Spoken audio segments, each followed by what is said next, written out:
Daily wagers, contractual workers, casual labours, इनको regularise किया जाए और इनकी सैलरी को बढ़ाया जाए ताकि गरीब आदमी के घर भी चूल्हा जल सके। केंद्र सरकार को जम्मू कश्मीर की तरफ विशेष ध्यान देना चाहिए और लिबरल फंडिंग देनी चाहिए ताकि इसका दोबारा रिहेबिलिटेट कर सके।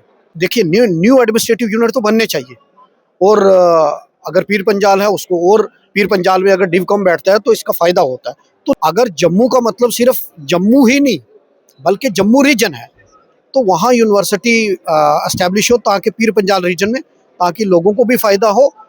जम्मू कश्मीर विधानसभा सत्र का पहला दिन और सदर आज जम्मू कश्मीर के उपराज्यपाल मनोज सिन्हा ने अपना अभिभाषण दिया और उसके बाद एक टोन सेट की गई है। किस नजरिए से जम्मू कश्मीर विधानसभा सत्र को देखते हैं और जो उम्मीदें खासकर डेली वेजर्स की, आम जनता की सत्र से जुड़ी हैं, उन सब बात करने के लिए मेरे साथ जुड़ चुके हैं कांग्रेस के वरिष्ठ नेता, पार्टी के सिटिंग एमएलए इफ्तियार साहब। इफ्तियार साहब, आप किस नजरिए से इस सदन को, पहले दिन को देखते हैं? देखिए, ये बजट सेशन जो होता है बड़ा इम्पोर्टेंट सेशन है जिसमें हमारे पास एक टाइम होता है जब हम जनता के मुद्दों को डिस्कस कर सकते हैं, उनके मुद्दों को असेंबली में उठा सकते हैं। और बजट सेशन में पूरे साल का जो विजन होता है सरकार का वो उस बजट में पेश किया जाता है। लेखा जोखा होता है कि क्या सरकार आने वाले साल में वित्तीय वर्ष में क्या करने वाली है। तो इस बजट सेशन में भी चाहे वो डेली वेजर्स को रेगुलराइज करने का मुद्दा हो, चाहे वो कैजुअल लेबर्स, आशा वर्कर, मनरेगा वर्कर, इनके जो जितने भी मुतालबात हैं वो असेंबली में वो हम उठाएंगे, उनकी बात रखेंगे। टीचर्स के मुद्दे हैं, ट्रांसफ़र पॉलिसी के हैं, बाकी डिफरेंट डिपार्टमेंट की ग्रांट्स पे, डिस्कशंस पे, डेवलपमेंट पे।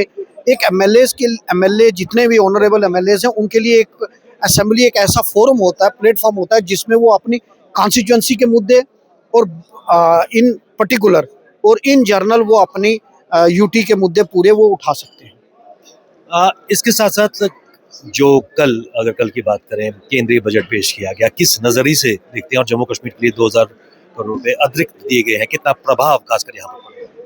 देखिए, जिस तरीके से अगर आप देखेंगे कि जो तबाही फ्लड में हुई और जिस तरीके से आपने देखा कि चाहे वो किश्तवाड़ में हुआ, रजौरी पुंछ में हुआ और गरीब लोग मारे गए, उनके घर तबाह हो गए, तो इसमें लिबरल फंडिंग की ज़रूरत है।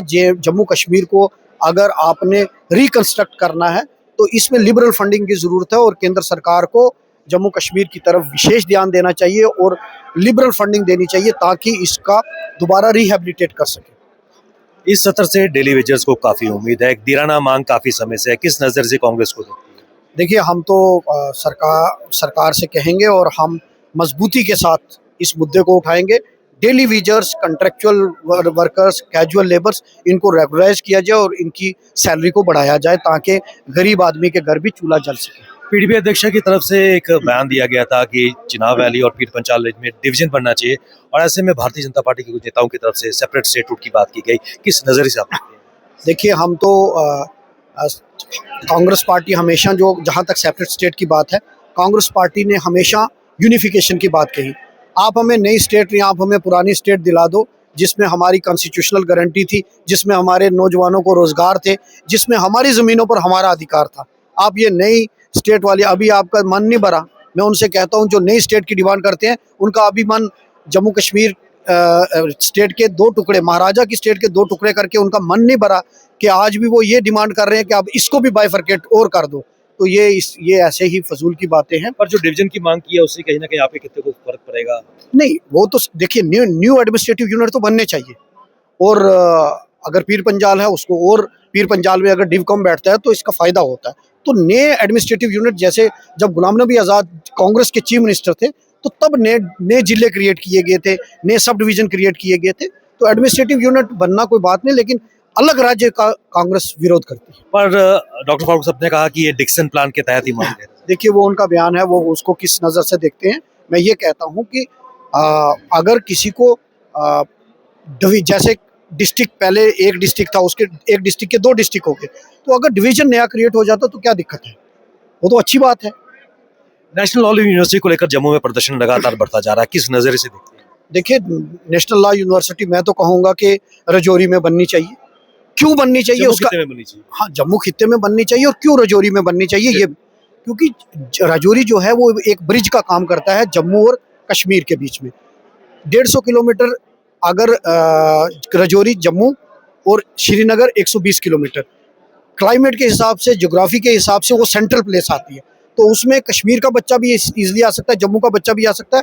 और अगर जम्मू का मतलब सिर्फ जम्मू ही नहीं बल्कि जम्मू रीजन है, तो वहाँ यूनिवर्सिटी एस्टेब्लिश हो ताकि पीर पंजाल रीजन में, ताकि लोगों को भी फ़ायदा हो और उस एरिया की भी डेवलपमेंट हो जाए। और दूसरी हमसे बात करने के लिए कांग्रेस के वरिष्ठ नेता एमएलए राजौरी इफ्तिखार साहब जुड़े हुए थे और कई मुद्दों पर उन्होंने बात की।